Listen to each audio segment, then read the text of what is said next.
Today on the Matt Walsh Show, a few months ago, the entire corporate media condemned a woman as a bigot and a transphobe when she complained about a man exposing himself inside the women's locker room at Spa in Los Angeles. But in recent weeks, the media has stopped talking about this case completely, and that's because of the recent revelations about this man and what he was really doing inside that locker room. They don't want us to talk about the story anymore because of that, but we will today. Also, the mayor of San Francisco defends herself against charges of hypocrisy after being seen partying maskless at a nightclub. And daycare workers are caught on tape trying to force a mask onto a very, very young child. And the former head of the FDA says that the whole 6 feet of social distancing rule was arbitrary and nobody knows where it came from. And also, the Biden administration now wants permanent access to all of your banking information and your transaction history. Who could possibly object to that? We'll talk about that today and much more on The Matt Walsh Show.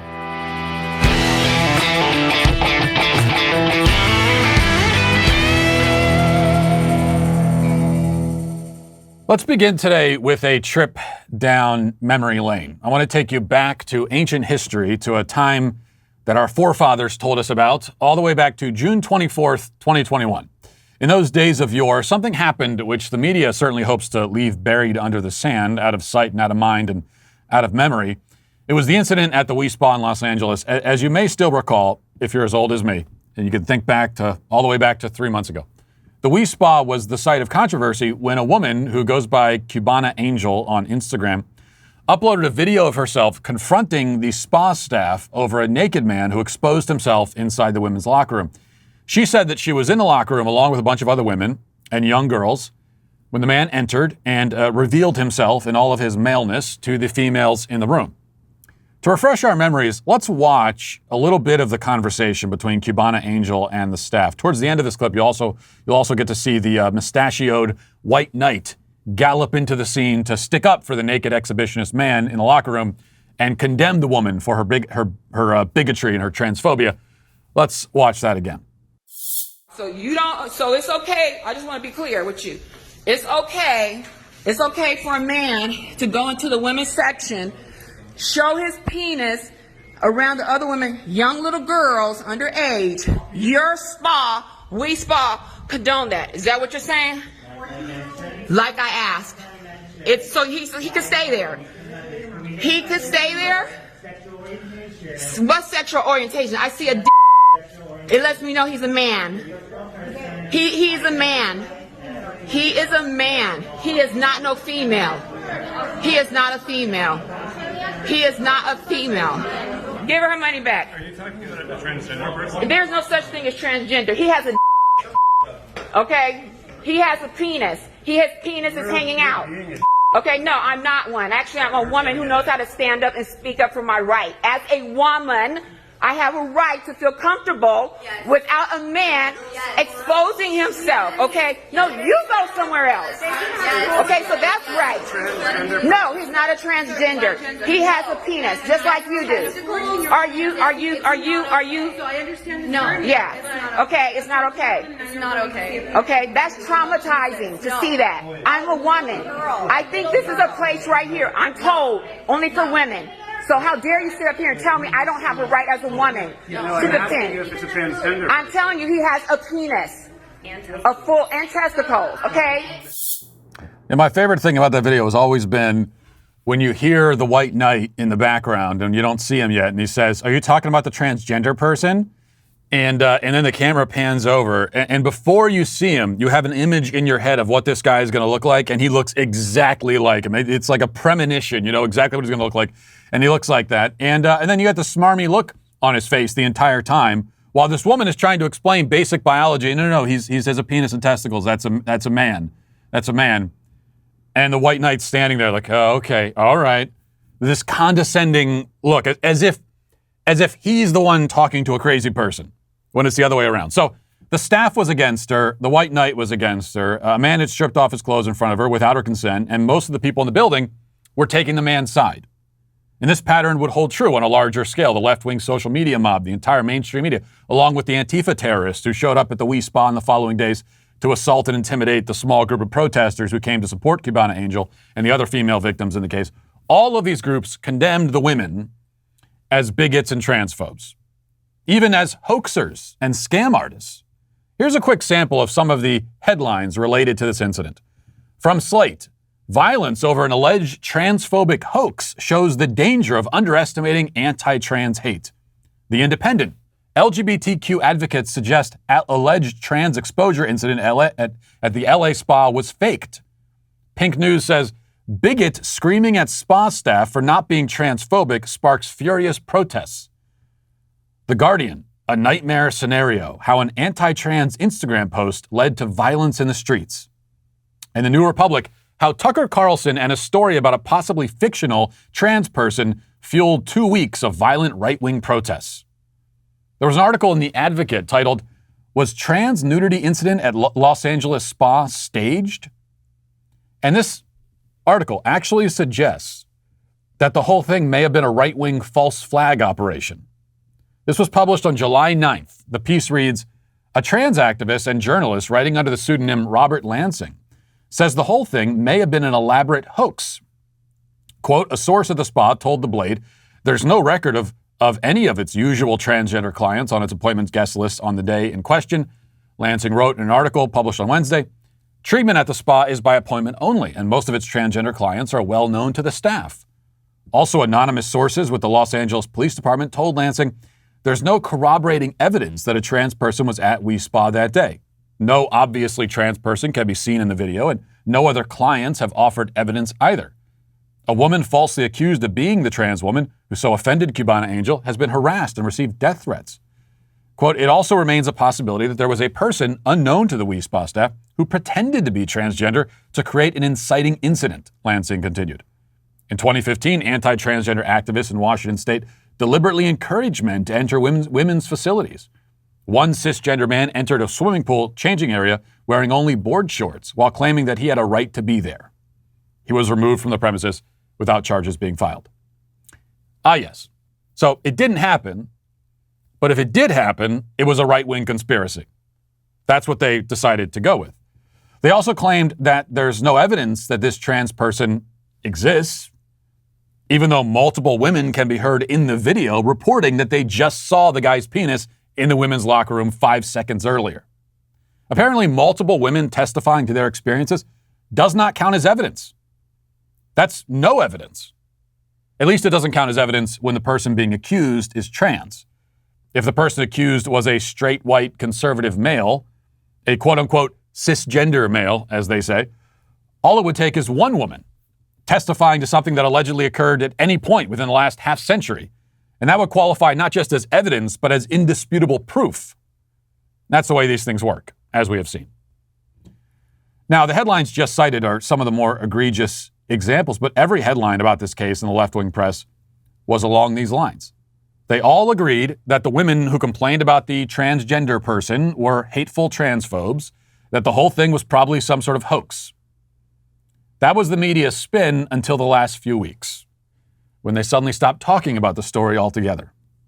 And if you're wondering why they all fell so eerily silent, why the left stopped condemning the horrific transphobia of Cubana Angel and her conspirators, it's because the full truth has come out. And the truth is exactly what you should expect.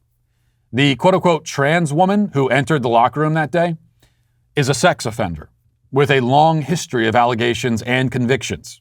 His name is Darren Marager. He's 52 years old. He's now wanted by police on 6 felony charges of indecent exposure after 5 females at the We Spa that day, 5 of them, including one minor, reported to police that he exposed his erect penis to them in the locker room. He now has 2 warrants for his arrest stemming from this incident and has not turned himself into the police. The New York Post has more information about this sex predator who every left-wing media outlet in the country defended. It says, quote, sources tell the Post that Marager had been banned by We Spa back in 2019 due to customer complaints of an erection in the women's section. But Marager wasn't recognized by the front desk in June because they were wearing a mask. We Spa did not respond for comment. Marager says he was interviewed by the Post, and he says, I don't remember being banned, adding that there was one complaint, but maintains it was meritless and based on transphobia. Marager, who stands 6'2" and weighs around 200 pounds, says the women are mistaking a large appendage for an erection. Marager says, I don't have a small penis, but you can't say that's an erection. What if you use the men's room and someone said they don't like the size or shape of your penis? That's what they're doing. But this isn't Marager's first incident of indecent exposure. Marager was convicted in 2003 for looking through the window of an elderly woman's home in California while masturbating. He says, quote, "I may have been somewhere I didn't belong, but I wasn't doing it for sexual gratification and I wasn't showing myself off," Marager contests. Marager says it was a mistake to plead guilty. When asked if he was there and masturbated on the property, Marager said, "I don't remember that night, so I can't comment. It was a long time ago." Oh yes, he doesn't remember. Doesn't remember if he masturbated in front of an elderly woman's window or not. Maybe I did, maybe I can't remember. It was so long ago. Now, it may sound difficult to believe that a person wouldn't remember whether or not they did that, but considering how often this guy allegedly exposes himself to women, there may be some truth to it. He's just having trouble keeping it all straight. More from the Post. It says, Marager has also been implicated in sex crime investigations that did not result in charges. In June 2018, while on parole for a burglary conviction, Marager was identified as a suspect in an alleged indecent exposure incident at a gasoline station. According to a police report, 3 customers reported to the cashier that a person with no underwear wearing a see-through fishnet-style outfit was exposing themselves at a pump. Then on December 26, 2018, police responded to the Palm Springs Swim Center after the coaches of a high school girls' water polo team called police. According to the incident report, one of the coaches said he aggressively confronted Marager after the schoolgirls alerted him that Marager had exposed his penis in the women's changing room. And by the way, I was reading that from the New York Post, and I kept using his and him, but the New York Post was using their, because, it's important when we're talking about a sex offender who is exposing himself to young girls. It's important to respect his pronouns still.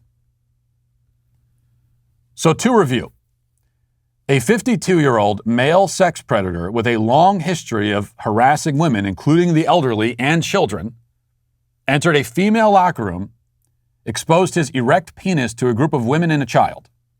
The victims then complained to the staff, who all took the sex offender's side.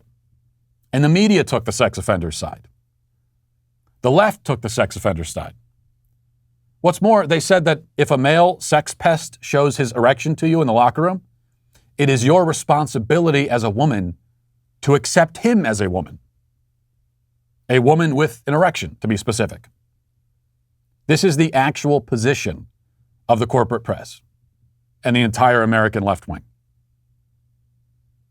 If a sex offender is harassing or assaulting you, you have to put up with it if he says he's trans. Now, take it one step further. A male sex offender has the right to harass you and expose himself to you if he says he's trans. Being transgender grants him the right to commit sex offenses. That is the official position of the media and the left and all these people. For the left, especially those in the media, what we know and what we learn from this is that their fidelity to their religion and to the LGBT agenda comes before everything else. Before the facts, before truth, before the privacy and safety of women and girls, before basic human decency, before morality, before everything. We know that. And we're accustomed to it by now. We're kind of numb to it. But that shouldn't prevent us from realizing and appreciating just how outrageous and repugnant all of this really is. Now let's get to our 5 headlines.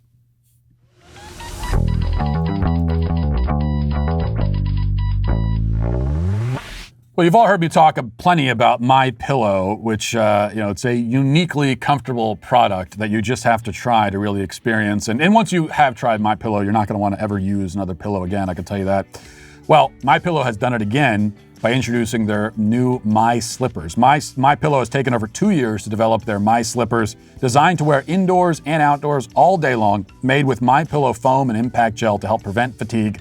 And they're also made with quality leather suede. And it's, yet again, same situation. Once you try these slippers, and I'm a big slipper fan myself, as any middle-aged dad should be, I believe, Once you try these slippers, you're not going to want to try any others ever again. For a limited time, MyPillow is offering 50% off his new My Slippers. The My Slippers are so comfortable that you'll want to get some for the whole family. Go to mypillow.com and click on the radio listener square and use promo code DailyWire at checkout or call 800-651-1148. You'll also get deep discounts on all MyPillow products, including the Giza Dream bed sheets, the MyPillow mattress topper, and the MyPillow towel sets. That's mypillow.com and enter DailyWire or call 1-800-651-1148 and tell them I sent you. That's 1-800-651-1148.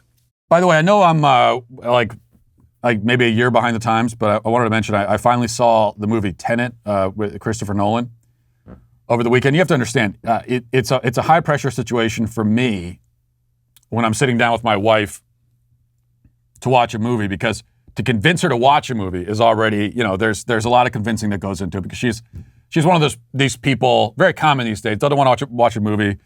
Would rather watch, I'll sit down and watch a TV show for 30 minutes, but not a movie. And I can kind of understand it because it's a big time investment. And so many movies are terrible. But the problem is that if I convince her to watch the movie, now it's as if it's as if the movie is mine. Like I made it. I'm responsible now if it's not good. So I feel a lot of pressure. And so I said, let's sit down and watch this movie. Christopher Nolan, how bad can it be? And I got to say, if you haven't seen this film, it is terrible. I mean, it is awful. And I know you're thinking, well, Matt, you hate everything. That's not true, first of all.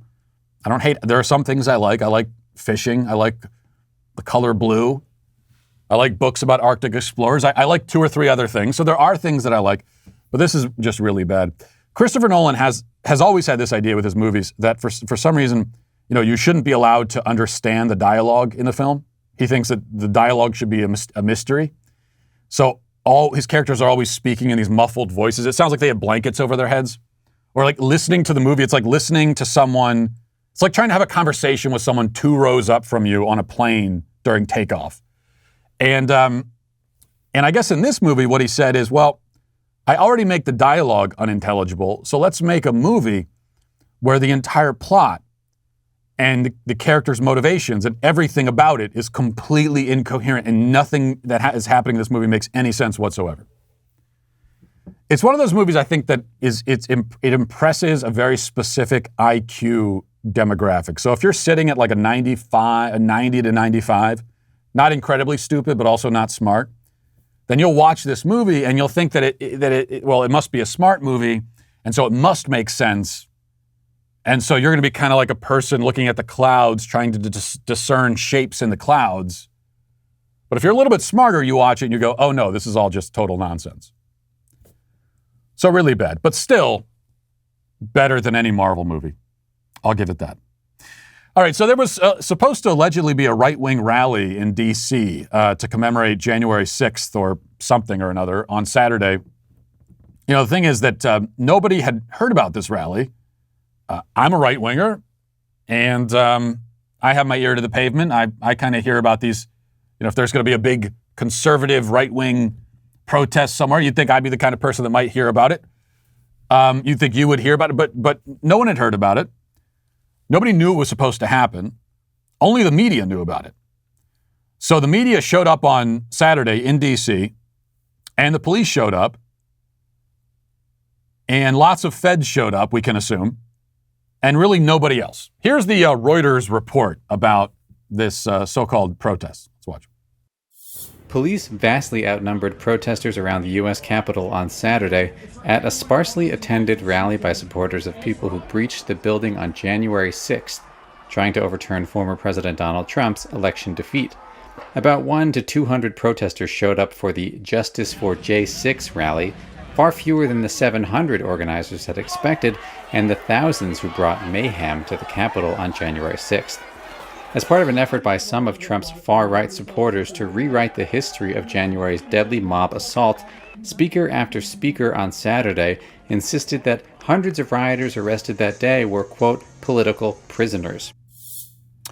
Okay, a couple of things here. And you see a few. So there were a few. There were like, 10 or 12 maybe actual protesters. There were about 15 reporters for every actual protester. But even of the 10 or 12, we can assume that at least half of them were in the FBI. So How many real protesters? Who knows? As far as them, as the Capitol rioters in prison right now being political prisoners, they are political prisoners in the sense that the severity of the charges, the extent to which they've been hunted down, the way they're being dealt with, all of this is politically motivated. So that's what we mean when we say political prisoners in this case. And we know that it's politically motivated. We 100% know that based on the comparison to the BLM riots. We have this really handy comparison that we can draw of violent rioting, in many cases much more violent than what we saw on January 6th all across the country. And we can see how those rioters have been dealt with and how that's been handled. And we can compare it and we can see, okay, well, the ones at the Capitol are being dealt with in a much, much harsher way than BLM. And we can't say that, it's because they attacked a government building. As we've reviewed many times, BLM did the same thing. They had BLM and Antifa, they had a federal courthouse under siege for weeks. They invaded a police station, burned it down. That's a government building. You would think that's a pretty significant crime, you would think. In spite of that, we know that most of the effort has been to track down January 6th and not the BLM rioters. And why is that? Well, because it's politics. So political prisoners, yes, in that sense. Also, in terms of anticipating a big turnout, nobody did. No one anticipated that but the media. And it wasn't so much them anticipating a big turnout, it's that they were hoping for one. They're begging for another January 6th, but much worse. We know that after January 6th, they said it was a deadly riot, and they were trying to imply that the rioters, killed several people. And in fact, the rioters didn't kill anybody. But what they want, they want a real riot that's actually as bad and violent as they've made this one out to be. That's what they are begging for. And they couldn't get it in this case. So my condolences to the media. You didn't get, I know what you were looking for. You were hoping some people would die and it would be a big mess. And it would give you something to talk about. It would give you something you could hang around the necks of your political enemies. And my condolences that you didn't get that. Really, really tough break. I'm sorry, guys. Maybe next time. All right, next from the Daily Wire, it says San Francisco Mayor London Breed, a Democrat, was photographed at a jazz club earlier this week indoors and without a mask, despite a citywide mandate. Let's play the video of her here as I read this report from the Daily Wire. You can see her there. There's not a mask in sight. And they are indoors and they're packed in tight. And there's someone singing there, exhaling vigorously, spraying his aerosol particles all over this crowd of maskless people. This is a really dangerous thing going on. And this was last week. When asked on Friday about her defiance of the mask mandate, Breed responded with excuses that wouldn't fly for anyone else, including a denunciation of the fun police. We have her excuses. The next day she was talking to the media. And in fact, she goes on for like 5 or 6 minutes defending herself. And I'm not going to play the entire thing, but here's a minute and a half of her offering excuses for defying her own mask mandate. And you just have to listen to this. Let's listen. I had a good time at the Black Cat, and I think it's sad that this is even a story. The fact is, there was something that was really monumental that occurred, and that is Tony, the original members, the brothers, Raphael Sadiq and Dwayne Wiggins, who have not performed in public for, I believe, at least over 20 years. They are just really some of the most incredible artists in the history of this country and the Bay Area in particular. And the fact that that is getting lost here is very unfortunate. Not to mention the incredible trumpeter, Maurice Mobetta Brown, who is just phenomenal. These incredible musicians who performed and who really uplifted the spirits of not just myself, but all of the people who were there. And from my perspective, you know, I was there, I was eating, and I was drinking, and I was sitting with my friends, and everyone who came in there was vaccinated. So the fact that we have turned this into a story about being maskless, no, I'm not going to sip and put my mask on, sip and put my mask on, sip and put my mask on, eat and put my mask on. While I'm eating and I'm drinking, I'm going to keep my mask off. Okay, well, she was having a good time. And besides, Dwayne Wiggins was there. Come on, Dwayne Wiggins was there. And there were incredible trumpeteers. I mean, look, is that not enough for you people? Yes, we're saying that it's a deadly pandemic and, you know, if you walk outside without a mask on, you might die. And yeah, your kids have to go to school every day in a mask. Right? But Dwayne Wiggins was at the club and she was having a good time. She later on, she talks about, I don't know if she said it there or not because I was only barely paying attention, but she accuses the people who are telling her that she should obey her own rules. She's calling them the fun police. And she says that she was getting in the spirit, you know? She was just vibing to the jazz music. Man, chill out, all right? And what is she going to do? Pull the mask down, take a sip of the drink, pull the mask back up, pull it down, take a sip. Who would do that? That's crazy. I mean, that's insane. It's crazy to expect anyone to do that. I mean, that's exactly what they tell you to do on planes, though. They tell you that explicitly. They say, pull your mask down, take a sip, and pull it back up.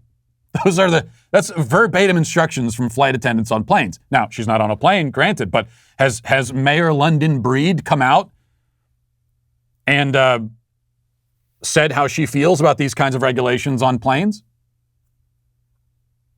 She is apparently against the federal guidelines on planes. She should be against them. But maybe she should say that out loud. Well, she only says it out loud in defense of herself, not in defense of anybody else. Now, of course, as always with these COVID hypocrites, the things they're saying in defense of their behavior, if you're to consider that in a vacuum, it makes sense. I don't have a problem. I'm not the one with a problem of someone who has a problem with someone going to a nightclub and having a drink with their friends and hanging out without a mask on. All of that makes perfect sense. The problem, of course, is that those excuses would not fly for anybody else in San Francisco. No one else is allowed to do that.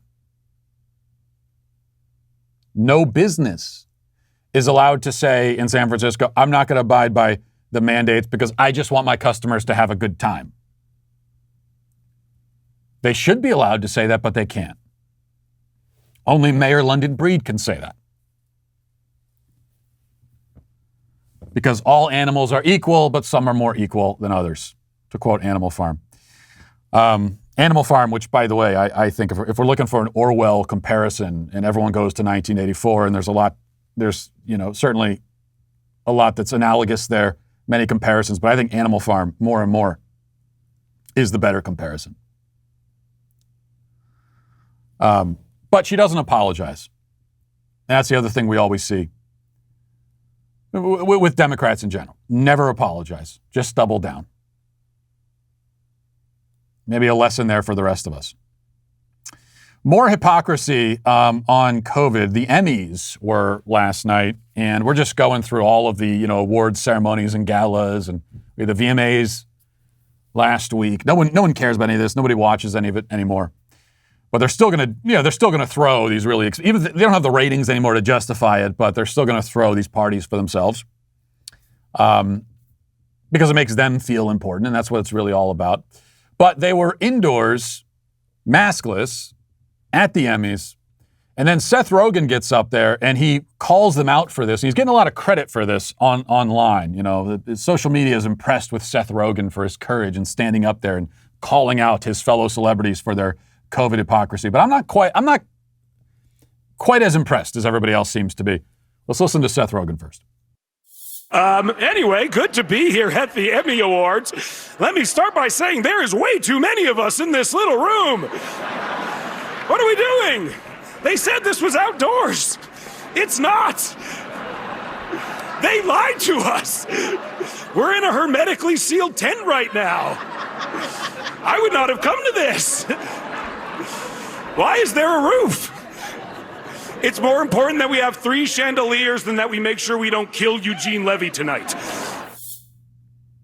Yeah, that's perfect because they're laughing about their hypocrisy. There's no courage in that for Seth Rogen.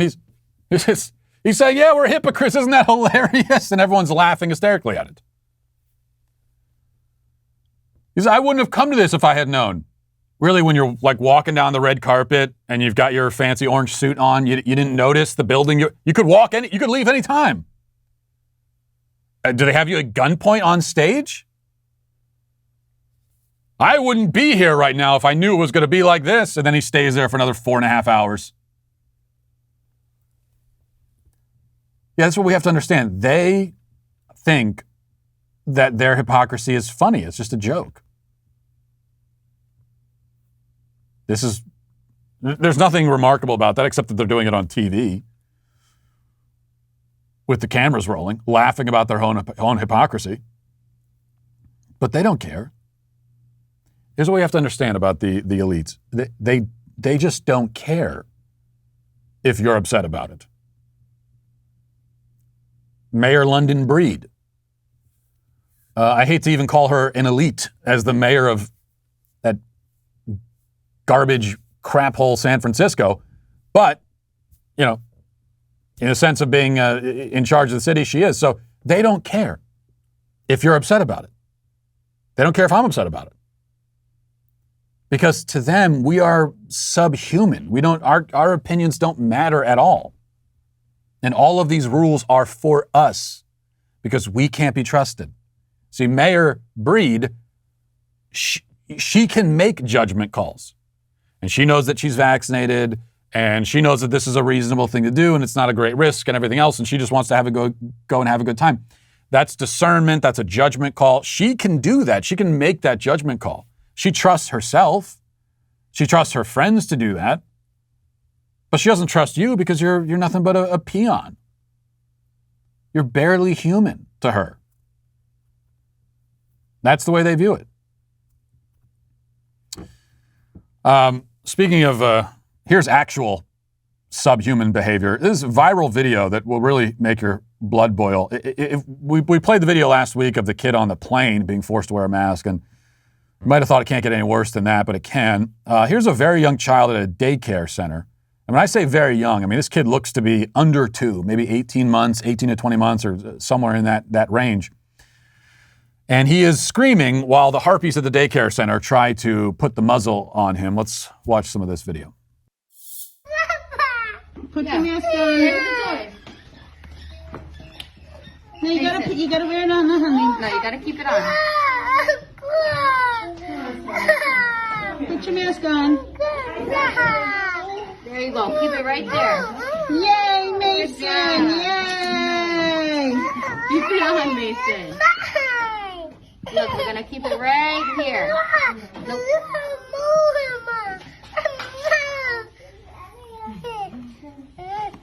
Oh. Peekaboo, I see you. Keep your mask on. Put your mask back on. What are you looking at? Come on, keep it on your face.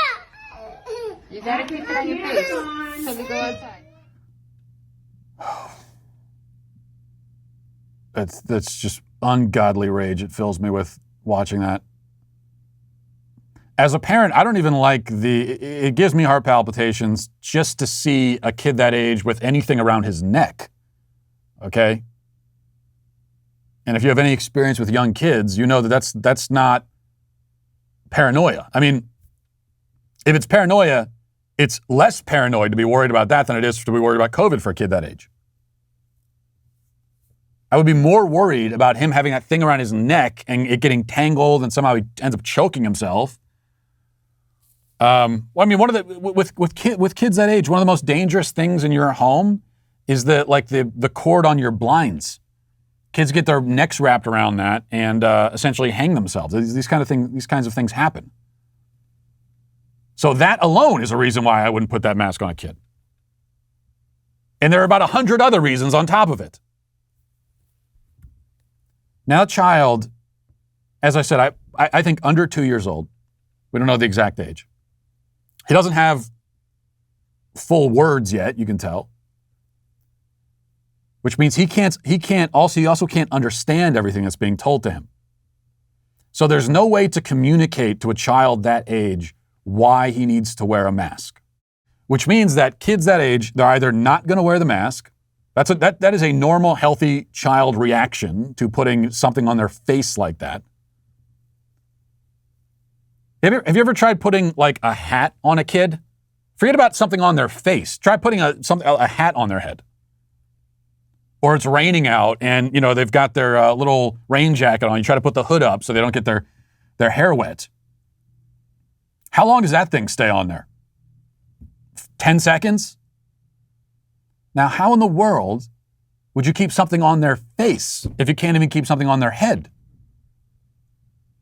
And the answer is, in most cases with healthy kids, and by that I mean psychologically healthy kids, you're not going to be able to do it. They just will not go along with it. They're not capable of going along with something like that. And yet you hear from parents who say, by way of defending masking kids, they say, oh, my kid, I have a 2-year-old and he wears the mask without a problem whenever we go out. I send him to daycare, I send him to preschool, we go to Target, and he wears the mask the whole time. Now, I think a lot of these parents are probably lying, but not all of them.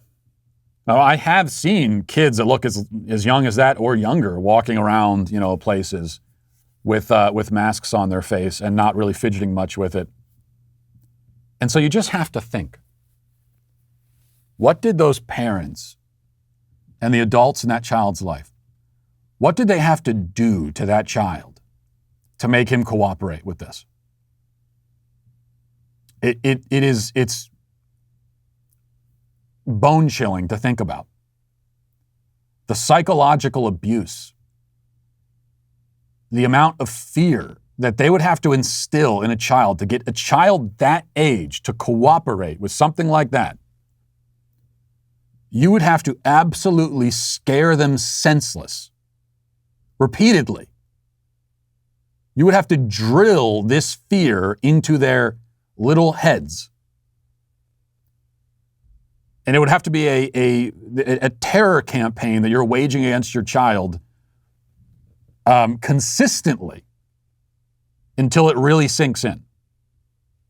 That's the only way a kid that age will go along with it, is if they are terrified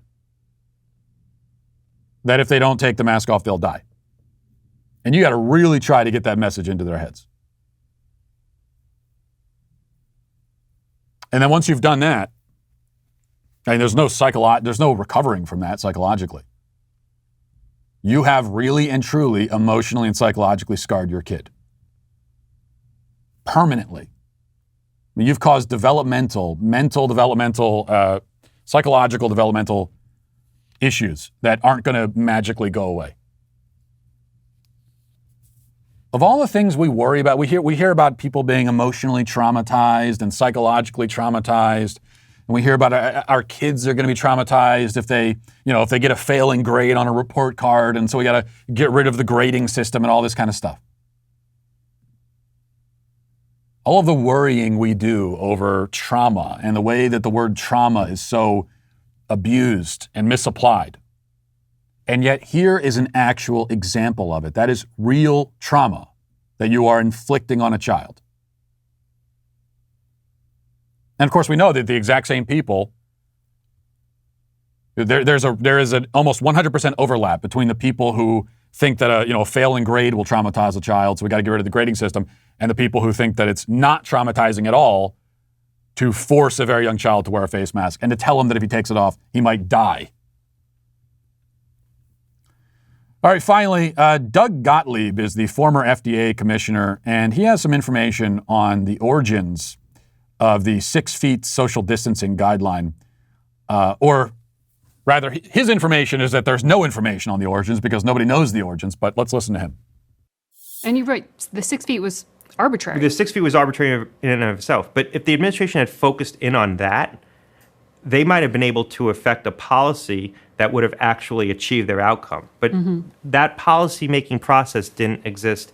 And the 6 feet is a perfect example of sort of the lack of rigor around how CDC made recommendations. Nobody knows where it came from. Most people assume that the 6 feet of distance, the recommendation for keeping 6 feet apart, comes out of some old studies related to flu, where droplets don't travel more than 6 feet. We now know COVID spreads through aerosols. We've known that for a while, so how operative is that?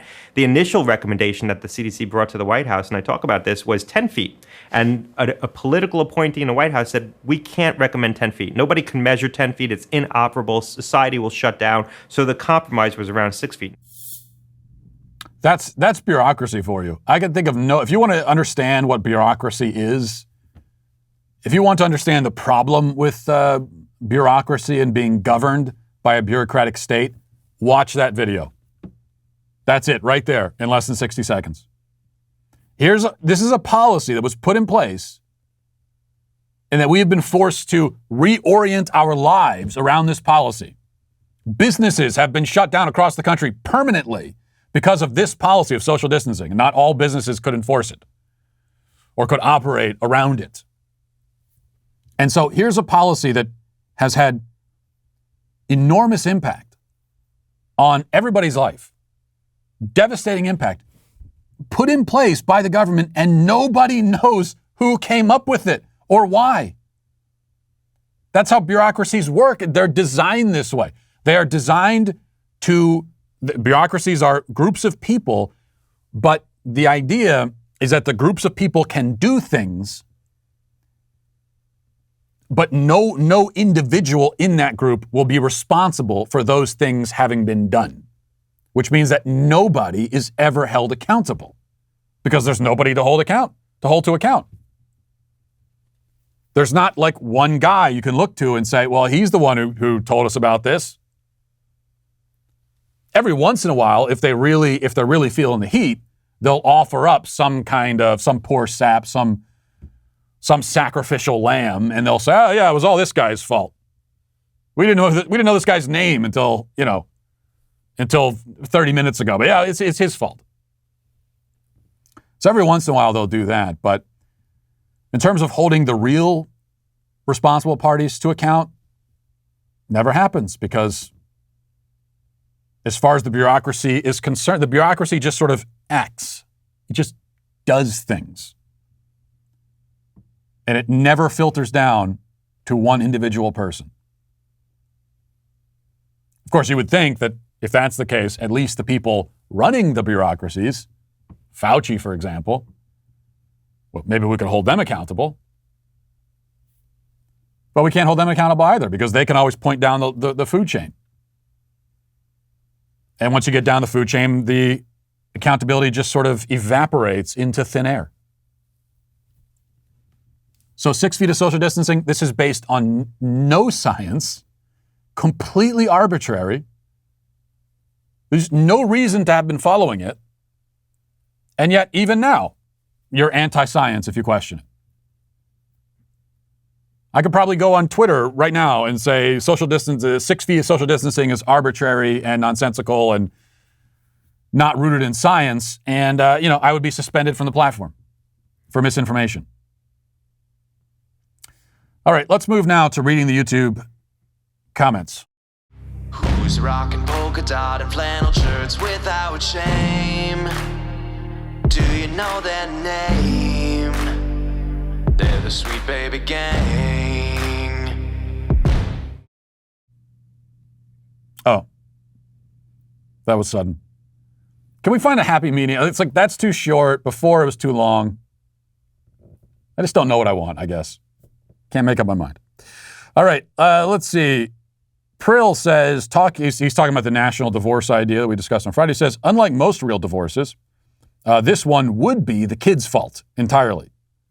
Well, I have to disagree with you there entirely. So you're saying if the country has to break up, the American experiment is no longer working, the union is dissolving. You're saying all that blame goes what, to the younger generations, millennials and Gen Z? Come on. What generation has been in control for the last 30 years? We've been living under boomer control for decades now. How has that worked? And you want to absolve the generation that created this country that we're currently living in? We're going to absolve them of all blame. Almost every politician on a national level who has helped to drive this country into the ground over the last 30 years, they haven't been millennials. Certainly not Gen Z. Now, I'm not, as a millennial, am I saying that we absolve our generation of blame? Of course not. I'm no apologist for millennials, that's for sure. But this thing we do where we want to, we want to always point to the younger generations. It doesn't work that way.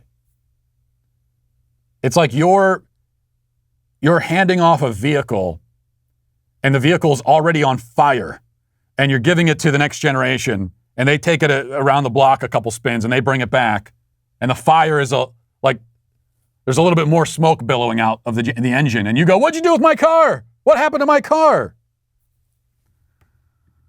The car the car might be in a little bit worse shape now, but it was totaled before they even got in it. So slow your roll there a little bit. All right, Bernard says, Matt Walsh's daughter's method of persuasion sounds an awful lot like a theocratic dictator. She's a chip off the old block. She is, and I couldn't be prouder. Daniel says, I love Matt's stories about his kids. Reminds me that my kids aren't uniquely insane. Yeah, I mean, kids are all weird, man. They're very weird. You realize that. One of the main things you realize early on as a parent. Kids are strange. And you always think, I don't remember being this strange when I was a kid, but I guess I was. I was thinking about this yesterday when I was reading to my youngest son, 4 years old, before nap time. He still has a nap time, and we're clinging on to his nap time as much as we possibly can. But I was reading Hansel and Gretel to my youngest son. And he's going through a phase right now where he really loves that story, the Hansel and Gretel story. He's like obsessed with it. He wants it to be read to him every day, multiple times a day sometimes. And I'm sitting down and I'm reading this story to him, thinking, this story is horrifying. It's been a while since I've read it. It's like Hansel and Gretel, they're these neglected kids. The stepmother, they're at home with their dad and stepmother. The stepmother's an evil stepmother. And she convinces the dad to abandon the kids. He doesn't want to, but he's this henpecked husband. She says, we should abandon the kids in the middle of the forest because we don't have enough food to split with them. And so he says, I don't want to do it, but I will. And he abandons the kid, and then they're wandering in the forest, and they end up at this house that's made of gingerbread, and they go in, and there's this old lady who looks really kind, but then she tries to eat them. And then they escape, and that's the end of the story. And I'm reading it, and I'm thinking, not that I'm blaming my kid for the fact that this story is so weird, but what do you like about this story? You weirdo? I didn't say that, but I thought it. Stan says, Matt, I tend to find that you're a little too apathetic on animal rights. Now, by no means am I some Greta Thunberg simp. I'm not vegan, etc., but I view it like the climate. I think we should be more respectful to it on principle. God made them. He created them like he created us. Yes, he gave us intelligence. He gave us a real soul, a real humanity. He didn't give the rest of the animals those things, but that doesn't mean we should just treat them as useless or as worthless. That's still a living creature, a work of God. I think we should be a little bit more respectful towards animals and the climate for those reasons. I don't disagree with that. I mean, the idea of being respectful to the climate, to me, is a little bit weird. Respect the weather, I'm not sure. But I get what you're saying in general. Like nature, respect nature. You don't want to go, deforesting for no reason. And you don't want to pollute and those sorts of things. You want to respect animals. I don't believe in killing animals for no reason. If you're going to kill an animal to eat the animal, that's fine. So I don't disagree with you. It's just that I don't really connect with animal rights issues on an emotional level, and I admit that. Joel Ellie says, while I don't agree with Lil Nas X's politics at all, I do agree that he has no responsibility to cater to children. That's like forcing someone like Dave Chappelle to have child-friendly comedy just because he starred in a kids movie before. It's our responsibility as parents to shield our kids away from material that's not suitable for them. I do agree that no one is saying that it's primarily Lil Nas X's responsibility to shield your children over your own responsibility. Of course, it's primarily your own as the parent. But this is a unique situation because this is a guy who came onto the scene as essentially a child's artist, and he intentionally cultivated that reputation. And then it wasn't a gradual change over years where he started to focusing on more adult-oriented material, quote unquote. This was a sudden shift where we went from performing at elementary schools to twerking on Satan's lap. And yes, I do think that he has some responsibility to the audience of children that he has cultivated. Not that he cares in the slightest. And finally, Peter says, Matt, how will you celebrate episode 800? I think you should raise the price of your SBG merch to $200 and command your sweet babies to buy it. That's not a bad idea. And that's right. This is the 800th episode, which is a huge milestone. We've done 800 of these damn things. And in all seriousness, I do want to take a rare moment to be totally sincere and say that it's been such a rewarding journey for these past 800 shows. And I believe that we're truly building something special. And we couldn't do it without any of you. And most especially, it brings my heart great joy to know that together we're forming this community of like-minded people who can all come together in the belief that all pandas must die. Because that, I think, is the most important thing we've established over these last 800 episodes. Well, it may not always feel like it when you're online because you might feel secure, you're just sitting there on your phone or on your laptop or whatever, but the fact is, every time you go online, you are putting your information at risk, and there are a lot of bad actors out there who are going to be ready to take advantage of that. Payment apps like Venmo, Cash App, and others make payments easy, but you may want to adjust your privacy settings to prevent them from sharing your personal information. A recent report found that payment apps share user data with third parties such as banks, fraud monitoring services, and some even share it with marketing firms. It's important to understand how cybercrime and identity theft are affecting our lives every day, and they are affecting our lives every day. Every day we put our information at risk on the internet. In an instant, a cybercriminal could harm what's yours, your finances, your credit, your reputation. Your whole life could be ruined by this stuff. That's why it's so good that there is LifeLock. LifeLock helps detect a wide range of identity threats, especially the threats that you might not know about if you're just, monitoring your own credit or looking at your bank account and all that kind of stuff. You also have access to a dedicated restoration specialist if you do become a victim. So nobody can prevent all identity theft or monitor all transactions at all businesses, but you can keep what's yours with LifeLock by Norton. Join now and save up to 25% off your first year at LifeLock.com/Walsh. That's LifeLock.com/Walsh for 25% off. And the Biden administration has declared war on all businesses with over 100 employees in the form of mandatory vaccinations or mandatory weekly testing. And the Daily Wire is not standing for it. Why? Well, because the Daily Wire has over 100 employees and they refuse to subject us to this violation of our personal medical freedom. Companies like ours that refuse to comply could face up to $14,000 for each violation, which could get pretty crippling pretty fast. And I can't think of a better reason to let the fines pile up than for opposing medical tyranny and the erasure of freedom. So we need your help in this fight. Go to dailywire.com/subscribe and use code DONOTCOMPLY at checkout for 25% off. Americans have been far too willing to cede their freedoms to authoritarian bureaucrats in the name of public health for far too long. Enough is enough. So stand with us. Go to dailywire.com/subscribe and use code DONOTCOMPLY. Now let's get to our daily cancellation. The Biden administration has, in less than a year, claimed unprecedented power for itself. It'd probably not be an exaggeration to say that Biden is the most powerful president in American history. He's also about as cognizant as a cantaloupe at this point. Perhaps it would be more accurate to say that he's the most powerful cantaloupe in American history. Or most accurately of all, his administration, his handlers, the people running the show, are the ones with the power. And they're not satisfied. Because power-mad tyrants are never satisfied. They want more power, more authority, more control over your life. Which is why President Cantaloupe and his administration are now pushing Congress to grant the IRS access to your bank account. And I mean almost everyone's bank accounts. Here's the Wall Street Journal reporting, Treasury Secretary Janet Yellen and IRS Commissioner Charles Rettig pressed lawmakers Wednesday to give the Internal Revenue Service more information about taxpayers' bank accounts as the Biden administration tries to salvage its struggling tax compliance proposal. In letters to lawmakers, the administration officials again asked Congress to require banks to report annual inflows and outflows from bank accounts with at least $600 or at least $600 worth of transactions, a proposal aimed at letting the IRS target its audits more effectively.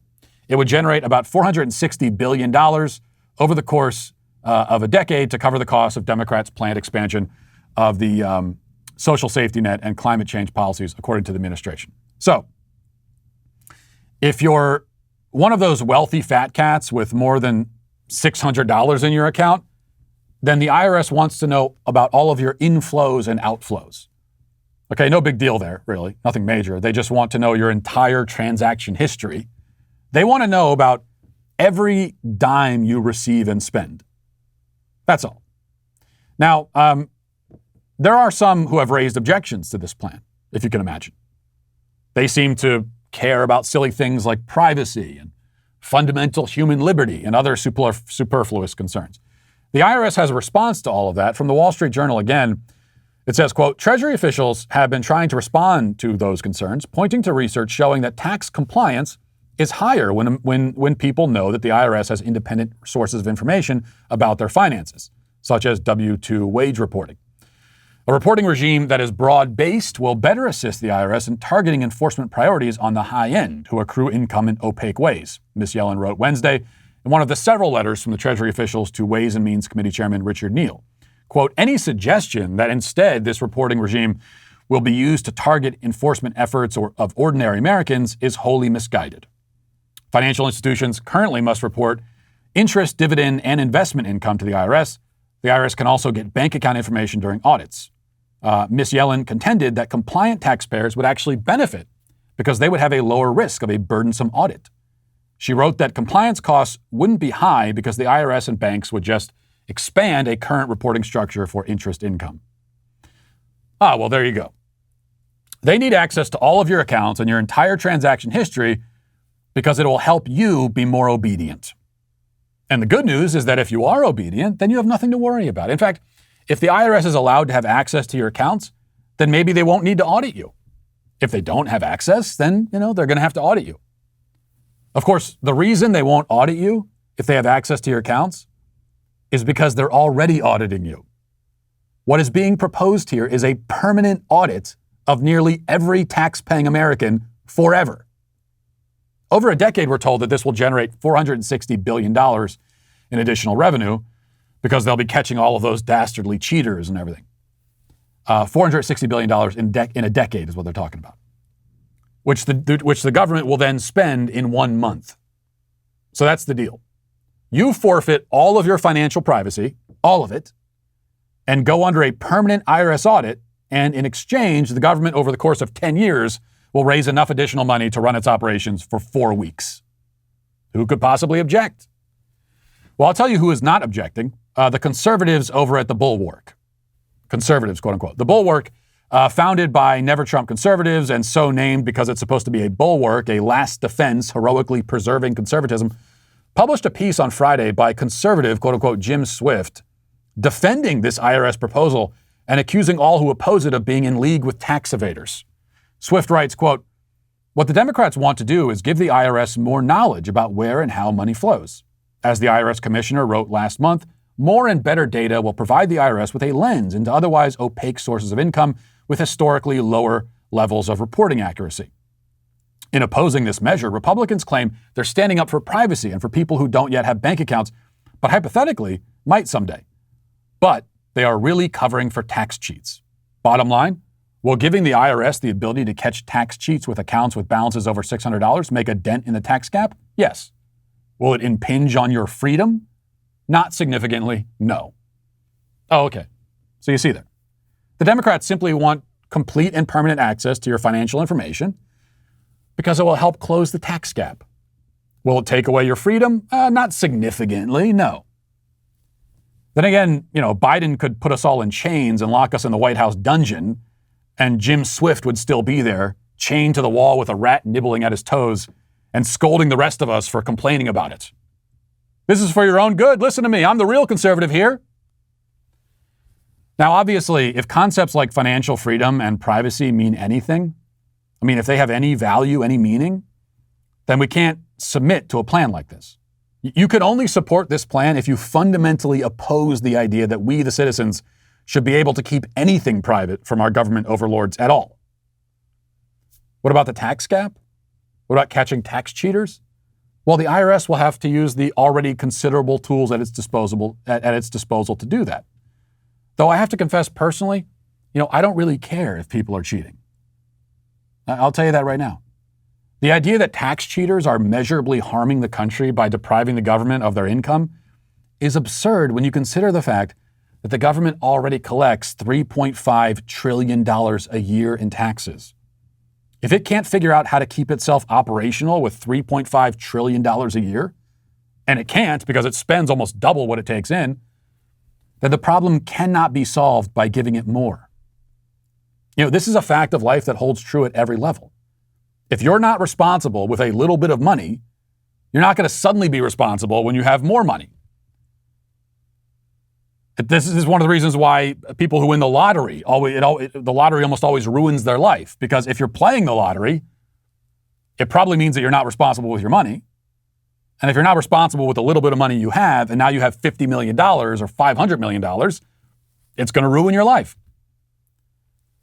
And for the government, if you aren't responsible with $3.5 trillion, then you're not going to be responsible with an additional $500 billion over a decade. It's a very sad thing that these slobbering, wasteful drunks can bilk nearly $4 trillion in taxes every year and still cry that it's not enough. And even so-called conservatives will take the sob story seriously. Oh no, they can't make do on $3.5 trillion. We have to give up all of our financial independence and privacy forever to solve this problem, is what they tell us. But none of this is too surprising. It was always inevitable that it would get to this point once the government claimed the authority to tax us simply for earning an income, and then even granted itself the power to take its portion of our income from our checks automatically without us even having to send the money in. So the path has been paved for quite some time. And now some conservatives, especially those over at the Bulwark, are happy to walk down it. And for that reason, they are the ones who are canceled today. And we'll leave it there. Thanks for watching. Thanks for listening. Have a great day. Godspeed.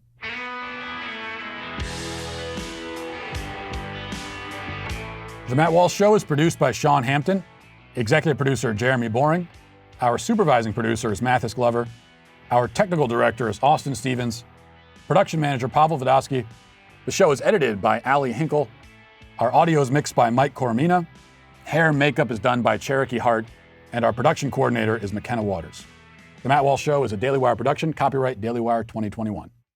If you prefer facts over feelings, aren't offended by the brutal truth, and you can still laugh at the insanity filling our national news cycle, well, tune in to The Ben Shapiro Show. We'll get a whole lot of that and much more. See you there.